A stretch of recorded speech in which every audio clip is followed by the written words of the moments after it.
Hello, arty peoples, and welcome to another episode of Jerry's Live. My name is Emmy Klein, and I'm your host this evening. And today's episode is JL198. So today we are going to be talking about mini, tiny little art supplies, and it's something that I've been doing for a very long time throughout my entire practice as an artist, just kind of here and there. The reason why I really love keeping little mini canvases around is because if I ever get stuck in kind of a rut or in a little bit of an art block, this is a really fun way of me being able to kind of just fiddle around with art supplies in a very tiny little way. It doesn't take a whole lot of storage space because the other way of kind of killing your art block is going really big, and not all of us have the space for that. So this is my own personal way of kind of getting over that little artistic bump in my life. So when let's go over some art supplies though. And if you are interested in any of the art supplies that I do use throughout the show, make sure to go to the website jerrysartarama.com, and in the search bar type in the code JL198. It should be down here on the bottom of the screen, just in case you ever forget. But I do know my moderator should also be putting it in the chats for you guys. So let's go over art supplies, guys. So first things first, I have my box of mini canvases. These guys, I usually go for the 2x3s just because I really love this size. It's just very, very convenient for me. I usually get them in the box of 100. I do know we have all different types of sizes. It comes in 2x3, 2x4. There's a 3x3. I think maybe a 4x3, maybe a 4x4. There are also mini canvases with magnets on them, so you can put them on your fridge, which is super cute. So this is the one that I normally go with, and you guys might actually recognize these tiny little canvases because usually when I swatch my art supplies, I also use them. So these are the little mini canvases. I usually put just a black line. Actually, I do have this prepared because I know a couple of you guys have been asking me how I do my swatches. So I use these little mini canvases, and when I first start out, I put a solid black line down the center of my canvas. Now that right there is either, I usually go with the Turner acrylic gouache in the jet black, and that's usually when I use like oil painting and things like that. Or this right here is actually Sharpie, just regular old Sharpie. And then when I go do my swatches, I can see the opacity of the paint. So that is how I do my swatches. So usually I always have these little tiny canvases around anyway, but that's one use that I usually do. But that's how I do my little swatches, and I know you guys were asking. So besides that though, my typical art supplies, I just grab whatever I have handy. The cool thing with this being universally primed is that you can use it with oil paints, acrylics, gouache as well. And let me actually show you a couple of examples. So these guys right here are the ones that I actually threw in these little mini frames because they're just, it's adorable. I'm sorry. These are cute. So this is my tiny little macaroons that I painted. If you want to go to the overhead, it probably would be easier for everyone to see these because they're so little. Hold on. You go to the overhead? Sorry. Sorry. Katie's, I think, trying to fix something over there. There we go. All right, so these are my little tiny macaroons, and these fun little frames that I have here, they come in neutral, they come in black, they come in white, they come in, I believe, mahogany, cherry, walnut, and I think there's even an antique gold as well. So these are a really fun way of finishing off my tiny little canvases because they fit right in there, and you can also put them sideways instead of horizontal. So these are a fun way of kind of finishing these off, and this right here, just so you guys know, was just acrylic paint. I actually ended up using the acrylic liquid. And it started off with this neutral color. So they are paintable, which is really fun. But that is, I thought that was cute. So these are my little macaroons. I did a little cactus in a cupcake planter. And then I've also been known to do a lot of portraiture in these little mini canvases. And yes, I did actually, these take kind of a while to do. But they're really fun. But they are really, really small. But this is just one of those ways that I always end up using these tiny little canvases in case I want to do something a little different, you know? And then the ones that are not in frames, because of course I have more, because I do a lot of little tiny mini paintings.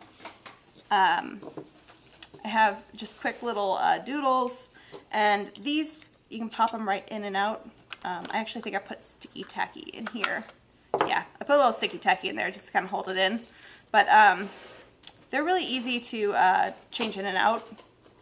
But just a quick little like landscape doodle painting. And this took me all of maybe like, I want to say maybe 30 minutes maximum is how long that took me. But it's just something really fun just to kind of get my creative juices flowing. This one is a 4x3, or I'm sorry, a 2x4. So this is the 2x3 that I usually work with. Oh, sorry, let me make sure this is on camera. And this is a 2x4, which is another size that we have. And this one was actually, if you guys remember, the canvas that I painted for the hair show. So I was kind of showing you how to do the hair texture with the acrylics. But that's another size that we have. And then couple more. These are the little 3x3 squares, which are really fun.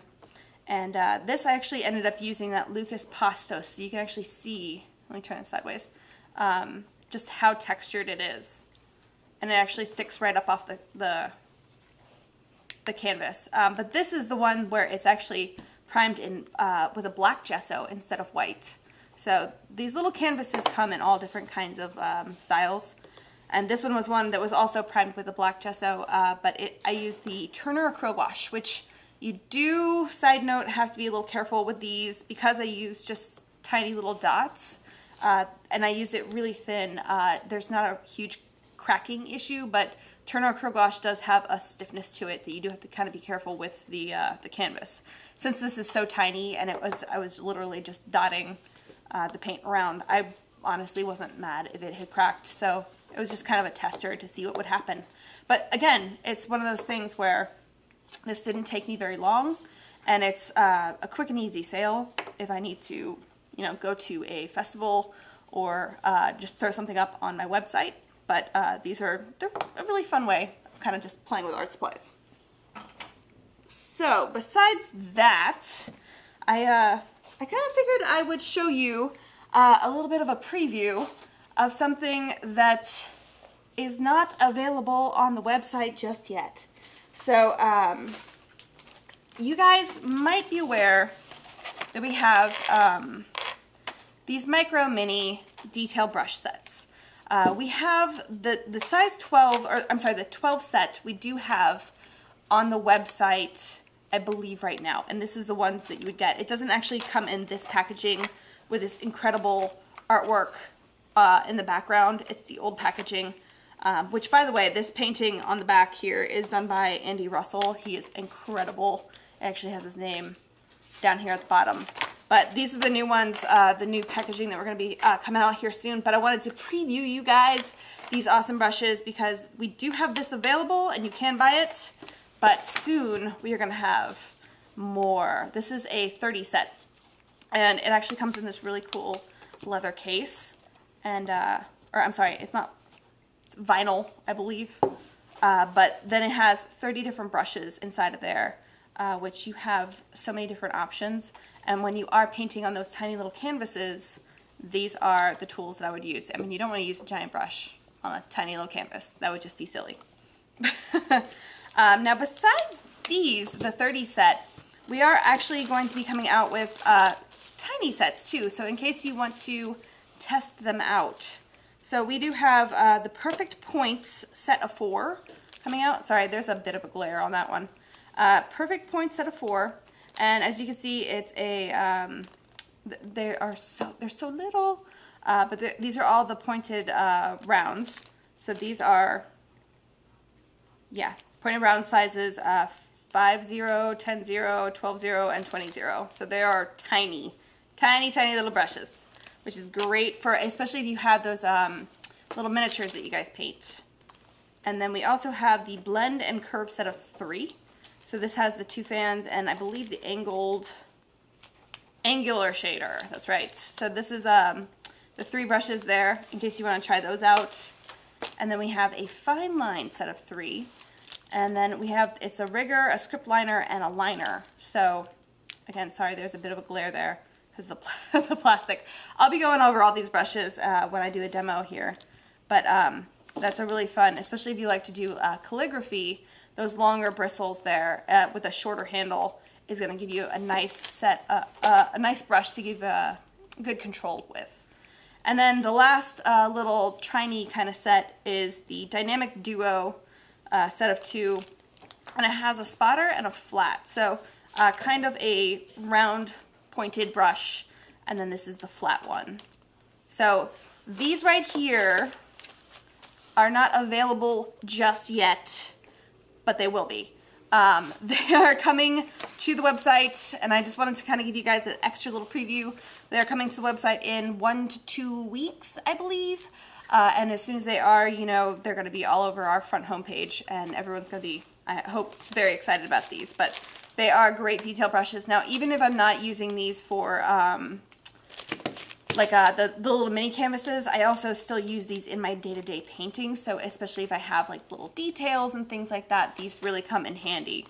And that fan brush is also really fun for like doing little, I usually use the fan brushes to like flick and splatter paint quite a lot. And I can show you guys how I do that. All right, so any questions so far? All right. I think we are good on the questions, but let's do a little bit of a demo, you know? I have 2 different kinds of paints here. I have the 12 Shades of Grey acrylic set, and then I also have just a variety of the Lucas Krill liquid. These are just the paints that I have gone to as my general kind of a go-to for the colors that I use. And they're the ones that I've usually used for all the different paintings that I go through, like my little mini canvases here. I have I kind of do use a few of these throughout the different paintings, but I have, you know, for the most part, these are the ones I use. And let me grab as well my Soho paper palette, disposable, gray toned, love this thing, really easy to use. And cleanup is fantastic. So let me grab, there they are. This is my own personal set of little mini brushes because I'm not giving them back. Haha. All right, let's use the 12 Shades of Grey. Why not? And while I'm using the 12 Shades of Grey, I might as well take out my swatches because I want to see what colors I'm grabbing. Let's see. Maybe we do a bit of a sunsetty kind of a vibe going on. That sounds like fun. Violet Gray, which is, you want to go to the overhead view. That might be a little bit easier for you guys to see. There's my Violet Gray. So it's a very desaturated kind of violet shade.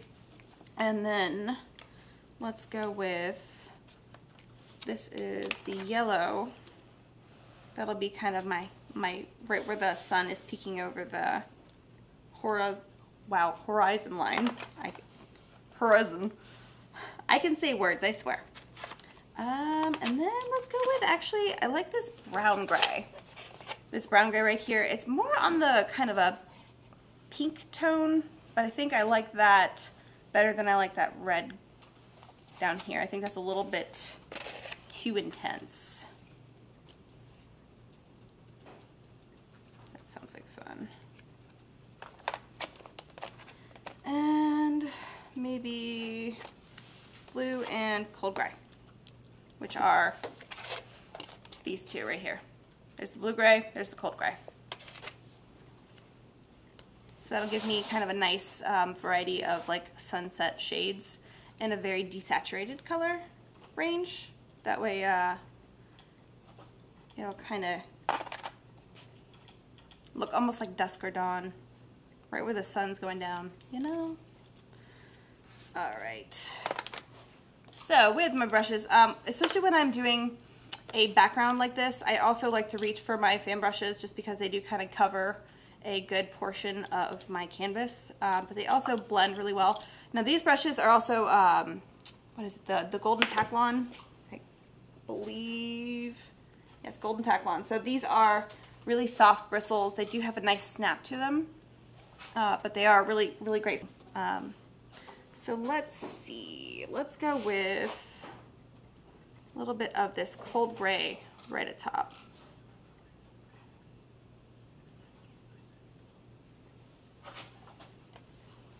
Trying to make sure. I'm probably going to paint the table. That's okay. Wouldn't be the first time. Nope. Or the last time. Definitely not. It's the first or last time that I paint tables in here. Maybe not even today.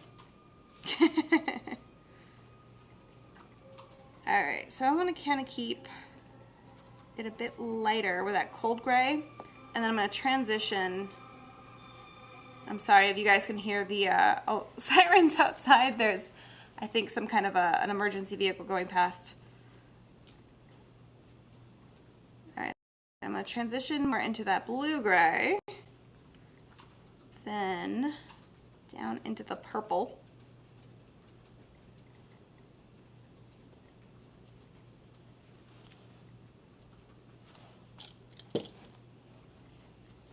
And red.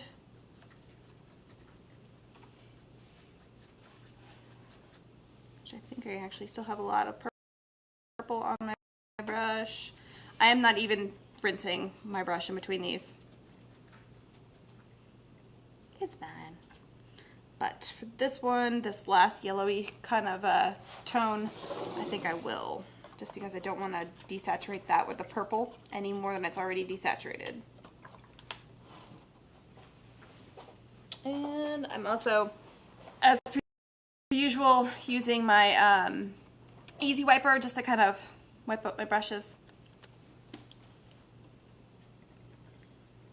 And here's that really fun yellow gray.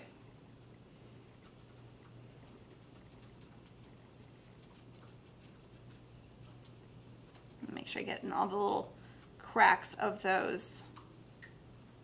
Like the little, yeah, like the little areas of the canvas. The little bumps in between the threads, the weave of the canvas. Really try to make sure I scrub my paint into that. Alright, so there's my initial transition, which is super easy and fun. And let's see. I think I'm going to use the shader. Now, the 30 set has a lot more brushes, clearly, than all the other sets. But while this is drying, I can actually show you the different ones that we have. Ooh, and I knew that was going to happen. I am a mess. It's okay. All right, so we do have the two fans in the 30 set. So we have a larger one and a smaller one. It's a 12-0 and a 20-0. Those are really useful, like I said, for covering a huge area. Now, of course, these are not in any particular order because I just dumped them all over my table. But I know we do have some teardrop shaders, or I'm sorry, the teardrop brushes that do have a nice point to them. They have this really convenient angle just to kind of let you work with your brush a little bit more. It's surprisingly convenient. I never thought that I needed a brush that did this until I started using these. But you got the 3 different sizes there. And then, let's see, I should probably, I wonder if I can actually, yeah, they actually do have all of the brushes listed down here. So there are 3 teardrop shaders. There are 2 extra long liners. Sorry, I'm going to have to find this. And again, I'm just kind of making sure that this dries while we wait for that. There are my extra long liners. So this, because I've used it before, is kind of, it's a little bit angled just because I was not very nice with this brush. But the extra long liners, as you can see, they will give you a very precise line. It does give you a lot of control when you do use the longer bristles like that. So if you wanted to do, like I said, calligraphy before, that's a really nice way of using that. Let's see, we have some script brushes. I'm just going to go through these. So the script brushes are very similar to the extra long liners, but they're a little bit shorter in the bristle. And then we have shaders, which, as you would think, are mostly very similar to like a flat brush, but sorry, it's really hard to see because they're so little. But it has a really nice kind of angle to it there. There's another extra long liner, spotter. I actually believe that is mostly dry, so I can actually probably go back in here and do this. Cool. So there's a pointed brown, I think is the one I'm going to go with here. And maybe not a pointed brown just yet. Sorry, I'm going to go with a filbert and kind of put some clouds in here. Why not? Emmy? Yes. Judith on Facebook would like to know if they can be used with oil paint. Yes, they can use oil paints with these. So these brushes, because they're the Golden Taklon, they're very versatile. You can use them for watercolor, or I'm sorry, not watercolors. You might be able to use watercolors for these. It probably wouldn't absorb as well as like a watercolor brush, but I've used these for watercolors before. They're actually intended though for gouache, for acrylics, and oils. So I believe gouache, acrylics, and oils. Is that the Yeah, no, they actually, yeah, I'm sorry, they can't be used for watercolors. I take that back, excuse me. But, yes, you can use these for pretty much everything. They're really, really very versatile.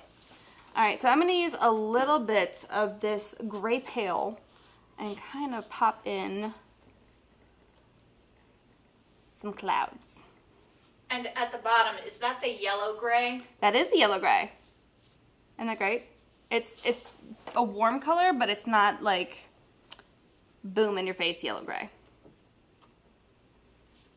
Now I'm using the filbert number 2. I'm just kind of tapping it in.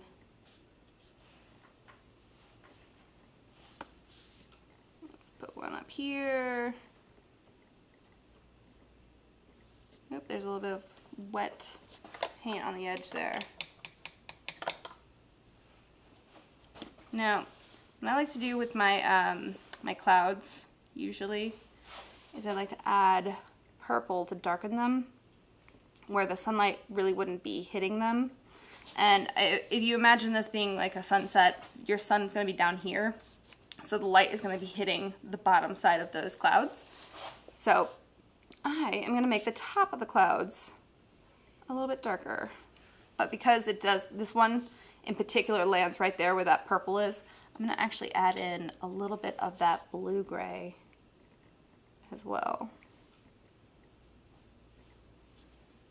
which surprisingly don't think is dark enough. I'm going to actually instead use my Payne's gray. That should be a darker pigment, because if you look at my swatches here, that's the Payne's gray. So it still has a nice blue tone to it, but it's going to be a nice dark pigment.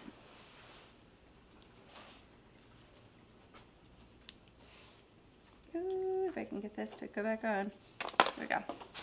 Let me pull this down so you guys can see my palette too.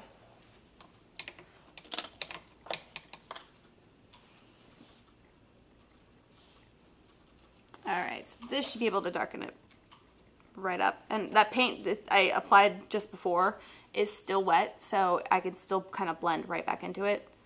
And again, I'm just kind of tapping it.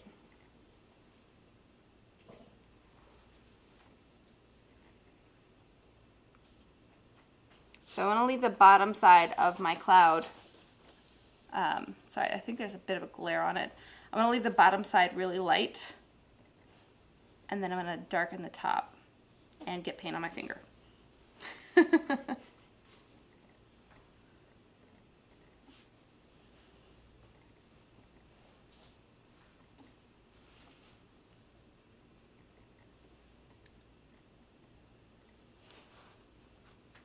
me grab a little bit of this light again.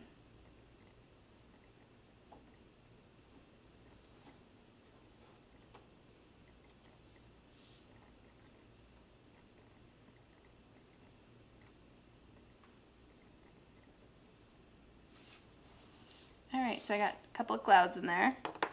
They're fluffy. Happy fluffy clouds. But maybe I will go in with a, let me use my flat, a little bit smaller of a brush, but it is a flat brush.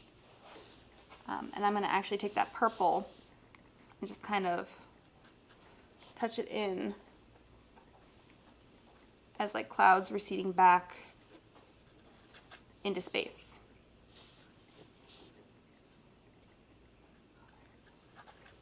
Again, it doesn't have to be perfect because it's a tiny little 2x3 canvas. If I don't love it, I can always paint over it. That's kind of the beauty of this. But let me add a little bit of blue down there too.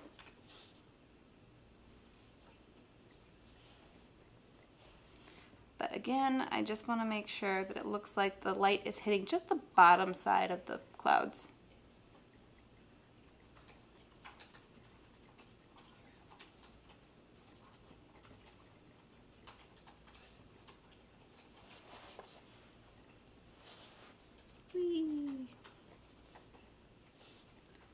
Alright, darken that one up so it kind of looks like it transitions a little bit better. That Payne's gray. Touching it in. Alright, so now it looks like I have my clouds that are going back into space. But I want to give myself kind of like a silhouette-y bottom side there, where the horizon line is what I'm more so looking for. And I think I'm going to use my shader, but in a larger size. This is a size 2. But this is where I go in with just a solid Payne's gray. And kind of block off where my horizon line is.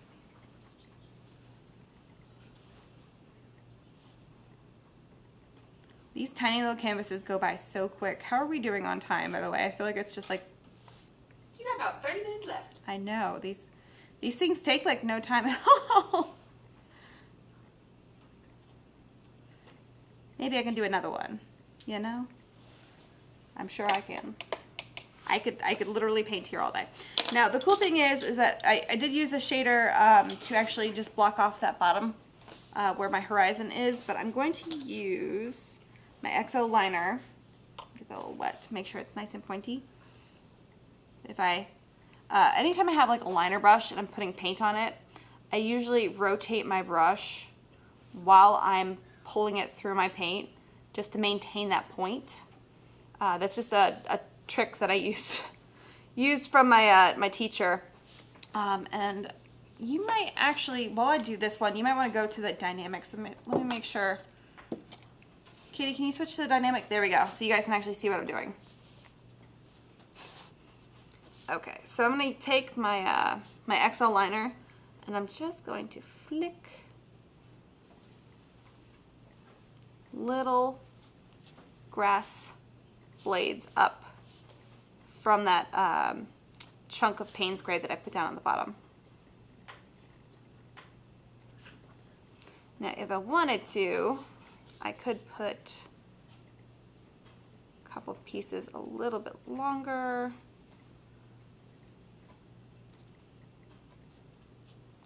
But do you see how like incredibly thin these lines are that I'm getting?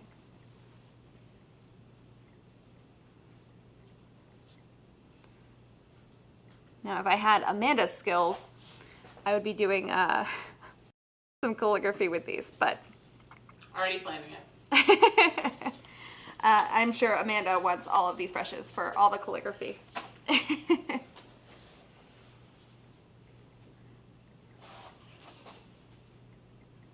I'd hate to throw Amanda on the bus, but I'm pretty sure we might be able to convince her if we ask really nicely to maybe do a couple of letters today, but like we'll pre-record them and post them to our Jerry's Live page, so you guys can check it out that way. But you got to ask her really nicely. Pretty please. Hey, Nola is wondering how you're gonna finish the sides of that. That's the fun thing with these canvases, is that if I want to finish the sides, I can. Because I didn't actually paint that gradient on there to begin with, I probably wouldn't finish the sides. This would be the one where I would put it in one of these. So this is actually still wet, so forgive me if I get paint all over it, but you know, something like that. That way I don't have to worry about the sides, but you can still see the entire painting. Sorry, I'm trying to like show you on that little tiny camera. There we go. Yeah, so that way I don't have to worry about the sides, but I am known to, sorry, I did get paint all over that. Whoops. I am definitely one of those people that I will paint the sides of my canvas as well. So this right here, I don't actually have to put in a frame, but I just kind of continue my painting around the edges of those, you know? It's just a really fun way to kind of finish it off and not even need a frame for it. Like you can see this guy too. I kept it, like his shirt just continues on all the way down. So no frames needed. But yeah, so that's my little sunset landscapey. But as you can see though, those little tiny brushes are really fun to get all kinds of different brush strokes. And also the other thing that I really love these brushes for is signing my name. I use these also for my larger canvases as well, just because if I want to sign my name, sorry, let me see if I can find the one that I always use. There we go. A 0 pointed round. Now for this tiny little canvas, I might actually use a smaller one. There's a spotter. I might use a spotter. It's pretty small, but I believe there's even a smaller, there's just so many brushes on here. I think there's even a smaller pointed round than this one. But usually I just grab the smaller one that I can find. But this is a really nice way of being able to sign my name on all my canvases. So keeps your signature kind of on the smaller side and on the thinner side. That way you have a signature on your work, but it's not kind of boom in your face, just because your signature does become part of your artwork. So you do need to be aware that if it's visible, people are going to view it as part of the whole, you know. But there's my tiny little sunset-y canvas. I'm gonna call that one done. I'm sure I have enough time to do another one though, because they're tiny. Let's see, what should I paint? Should I do a macaroon? I like really love painting the little macaroons. Do it. These little guys. All right, so let's go back to my fan brush. I'm gonna actually just use the colors that I have on my palette here, just because they're already there. This one I'm gonna do a solid coverage of that. I believe this is the cold gray. Yeah, cold gray.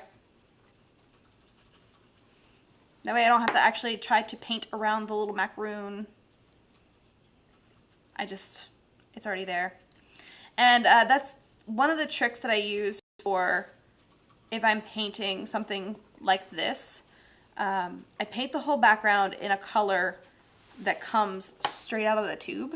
That's why I really do love these, the 12 Shades of Grey, because even straight out of it, they're kind of desaturated, which is what I really love. But if I mess up, I can always go back in with that same color and I don't have to worry about mixing it. But this is one way that I always end up like kind of using my hands to like pop the canvas up off the table and get those edges. So this one I will get the edges so you guys can see it.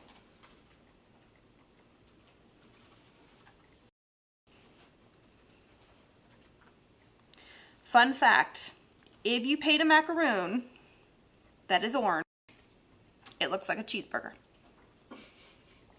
Found that out the hard way. I painted these three and I was like, those are adorable. I need another one. And then I painted an orange macaroon and it just looks like a cheeseburger. I'm very tempted to just add lettuce and tomato and it's now a cheeseburger, which is okay. Because a tiny mini painting of a cheeseburger is also adorable. But that's what I love about these little canvases. They are so easy, and even kind of mess up and you make your orange macaroon look like a cheeseburger, it's still fun. It's a tiny little 2x3, and there's no huge storage on these guys. It's just really easy. I throw them in drawers all the time, which is funny because it gives me some flack about like leaving all my artwork like tucked in drawers and stuff, but when you end up making like 47 tiny little paintings, they just accumulate, but they're really easy to store. So, all right, now this one, I'm gonna kind of let that dry just a little, but I'm going to sketch a little bit of a macaroon shape on there. So macaroon is kind of in between an oval and a square. Because I am sketching and this paint is still wet, it actually is mostly just taking the paint off, which I'm not mad about.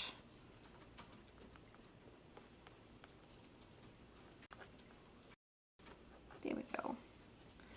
Alright, and then it kind of, because it is a round cookie, it does still have that ellipse situation going on. But I don't need to really sketch too much. I think I've kind of put that down a little too far. That's okay. We'll put a little heart up top because it's adorable. All right, now this one, I am gonna actually start using some of my Lucas Curl Liquid, just because I like the colors that are really kind of vibrant for, especially for like macaroons. What color should we make our macaroon? Please don't say orange.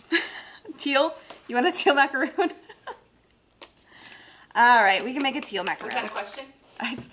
Yeah, I should have known that was coming. Teal macaroon. Although I'm gonna make it more on the like minty green side. How about that? Tiffany blue. Is Tiffany blue a specific color? I know it is, but still.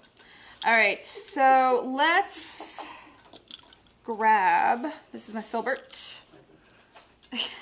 Katie's over there with her her water cup that is Tiffany blue, laughing at me.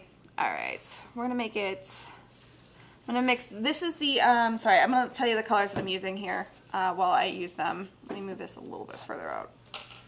So this right here is the Cobalt Turquoise in the Lucas Curl Liquid. I like the Lucas Curl Liquid because it is very fluid and it lays down nice and flat. But then this green is the Chrome Green Light. So I'm gonna mix the two of those together to get a kind of a little bit more of a green kind of tinge to my teal going on. All right, now the way that I have been painting my macaroons, and that's still slightly wet, that's okay.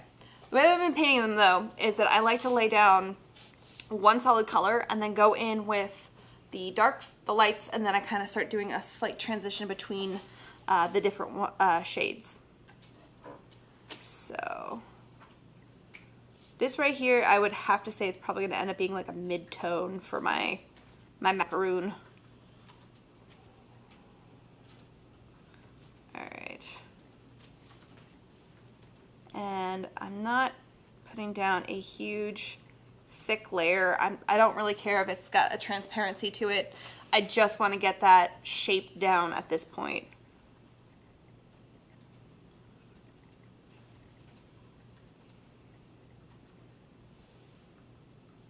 There's the top cookie. Maybe a little bit more of this.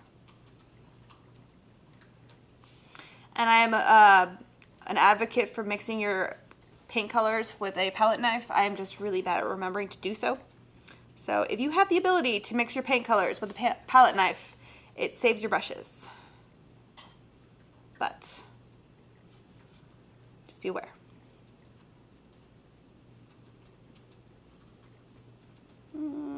I might have gone a little too high on that side, but that's okay. Macaroons aren't perfect.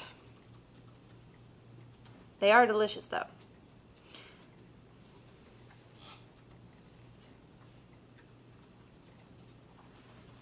All right.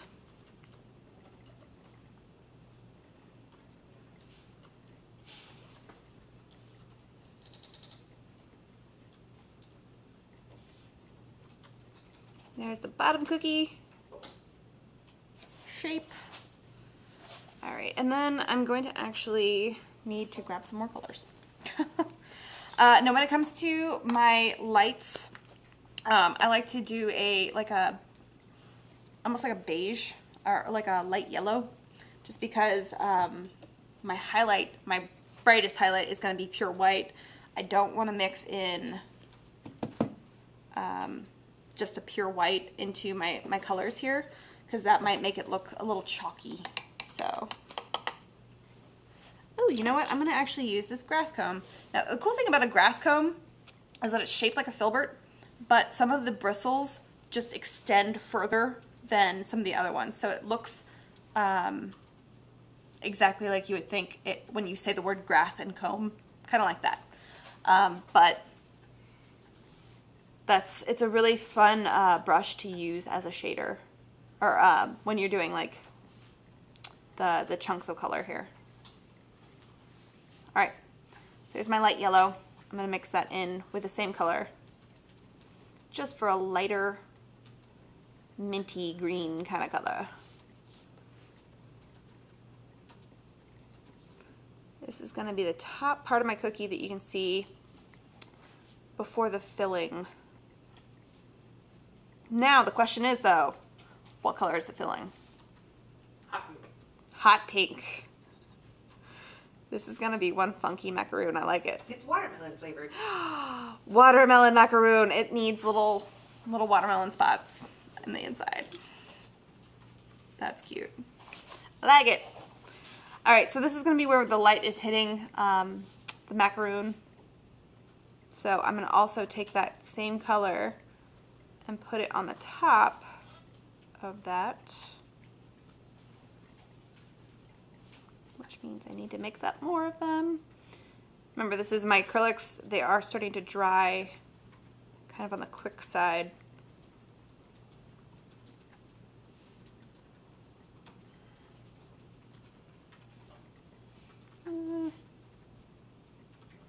But that's okay, because I can always mix more. Spritzer. A spritzer would have been a great idea, but that's okay. I'm all right. You sure? Yeah, I'll just move quickly. All right, so when you have the macaroon, the top part is kind of on a round, it has this like roundness to it, but then where the cookie kind of puffed out around the edges, it gets a little bit like bumpy and rough. So that's what I'm kind of painting in here. And I'm gonna have the light coming in from this direction, kind of like I had for these little dudes.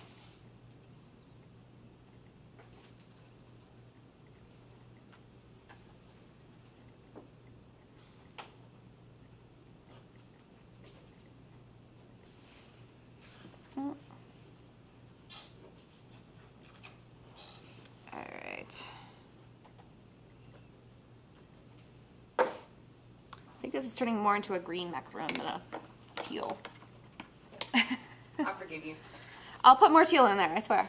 All right, let me grab some of this gray violet, just so I can kind of get some shadow colors.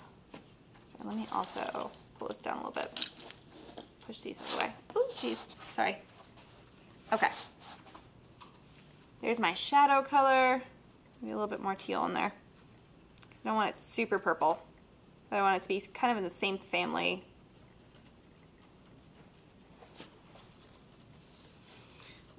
and then my shadow is gonna kind of come in to that rough part of the cookie.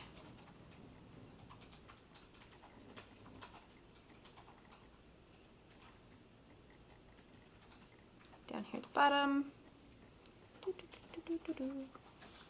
That's another requirement. When you are painting, you have to go do do do do do do do, which I do a lot, and I'm pretty sure everyone laughs at me for it. That's okay, right? Right, Katie? Yeah.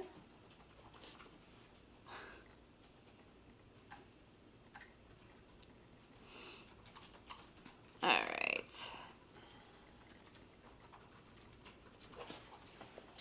There is my macaron cup shape. You said hot pink for the filling, right? I don't know if I have the right reds for a hot pink, but we can try to do this. I have carmine and I have cadmium red deep. Let's go with the carmine first. And I might even be able to mix in a little bit of mauve.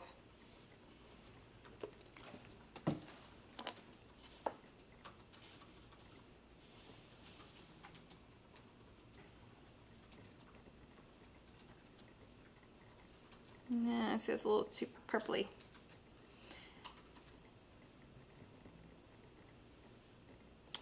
Hot pink is one of those colors that is incredibly hard to mix. I think we're getting a little bit more. I like the mauve with it, actually. Looks like grape jelly. There we go. I think this is gonna have to be the color. And then we'll go back in with the other, because we still need to shade our filling, right? So the filling, just gonna go right in the middle.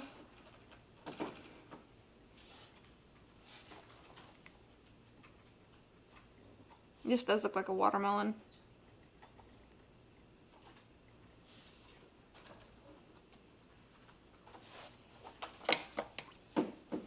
You know what, actually? Do my little heart. It looks watermelon-y. It does look like a watermelon. Watermelon macaroon. Macaron. Alright, now I'm going to come back in with this grape jelly-y color, as Katie said. And kind of give it a little bit of shadow. So I'm using, because I'm using the grass comb, I'm kind of flattening it out, because it does have like a filbert, it has like a wider side, and if you turn it sideways, it's got a real thin kind of side, and that's how I end up getting some of my lines, because I'm notorious for not switching back and forth between my brushes. Makes it easier if you switch between them, but I just need a slight line, and then for it to go back into the shade, the shadow area over here.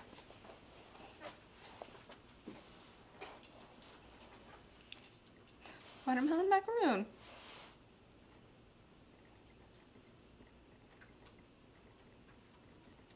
Of course, we need to shade the heart too.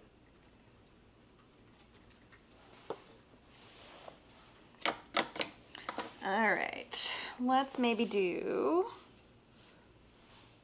a couple more transitional colors in the actual macaroon, and then we need a shadow.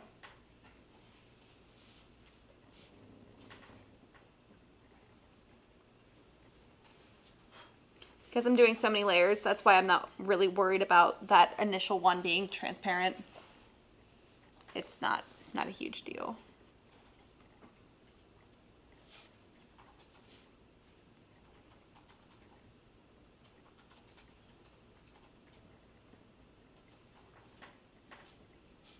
All right.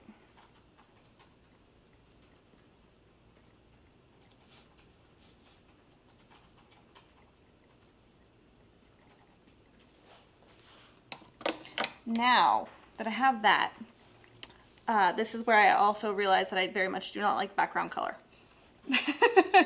Which is okay, because I can fix that. But before I do, I am going to kind of do a little bit more of a transition between the shadow and the light.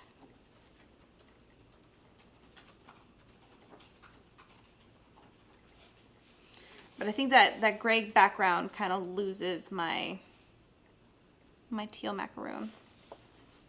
So, because Katie chose the color of the macaroon and Amanda chose the color of the filling, Frida, what color should the background be? Orange. Orange it is. This is going to be one funky macaroon. I like it. Oh, I already have yellow on my palette. Sorry. Whoops. Let's see what this carmine and this yellow does. Yeah, I believe it gives me a pretty good orange.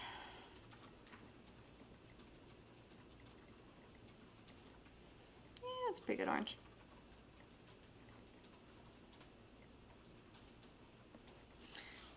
Now I'm going to actually still stick with this grass comb because I'm going to go around the macaroon. This is the part that I was really trying not to do. But let's be honest, who has not been there when you're like, I really dislike the background color, and then you have to repaint it?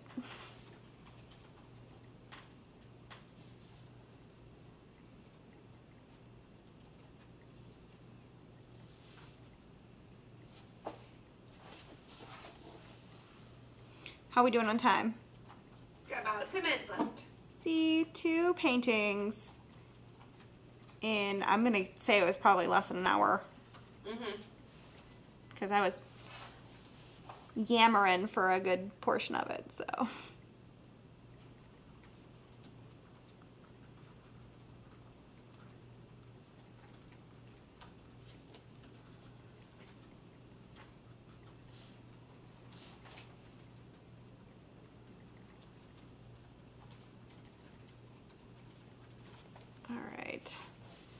I'm just mostly going around macaroon. I am not being perfect with it. It does not matter. This is a 2x3 canvas that is just for play.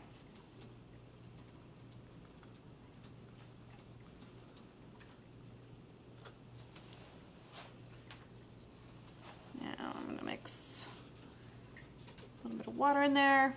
Actually, I need a little bit more paint. Emmy, Yes. do you think the Krill Studio would be too thick? No, the Krill Studio is actually a really lovely consistency. It's kind of more of like a soft body. But I prefer the Krill Liquid, but that's my own personal preference. It's not that one is better than the other. It's just, I like the fluid paint. But if you like a little bit more consistency to your paints and you like it with a little bit more, what's the word? Viscosity is that. If you like that, then absolutely go for it. And see, now that I have that orange background, my little minty green macaroon is popping right off my canvas. It's adorable.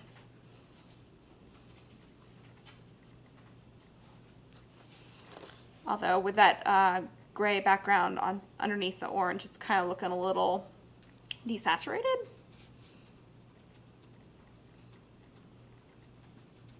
So I probably, if I were doing this on my own, would probably make sure to really pop the saturation of the orange on this. Just because I really wasn't paying attention to how well I was applying it. It's a little grungy, which I'm kind of okay. Let's see. Let's also add in just a little bit more of the highlights. This right here is the angular brush. I'm going to go with a really light yellow here, just to kind of give myself some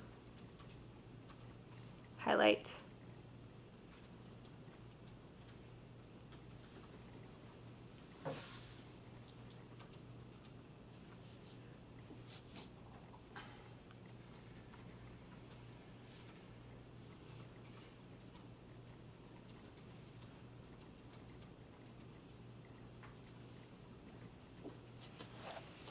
And of course, right here on the heart, because it's adorable.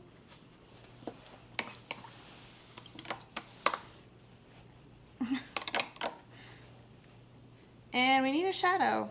Actually, I think I touched a little bit of that orange. Yeah, we need a little bit of a shadow. So I'm going to throw some of that purple in with that orange. Here's my shadow color. So actually, I'm going to keep this angle shader because that would be perfect to just go right underneath.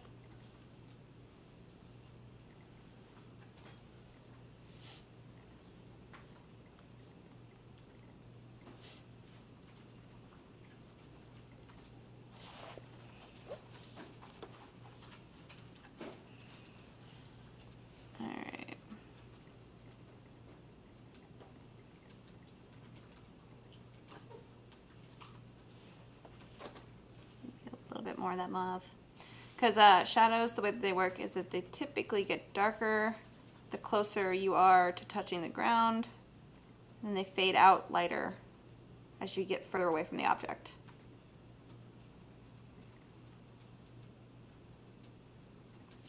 So I want it a little bit darker right here. Maybe a little too much paint. I'm also working really fast on these in the sense of I'm not really letting this dry. And you know what? Let's get a little bit more highlight on our filling. Just a little bit.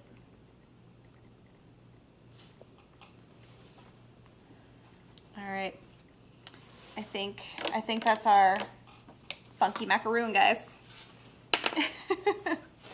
All right, that was it. These are, like I said, these are really quick and easy to do, and it's my personal, really fun way of kind of killing my, creative blocks, or if I'm ever like stuck and I'm working on a project for so long that I end up getting kind of stuck in my head and I'm overthinking it or I'm overworking a project, I like to take a second to like just step away from it and then knock out a couple of these. They're really cute and fun and super easy and fast to do, but especially if you are, you have something that you like to paint a lot, like little macaroons.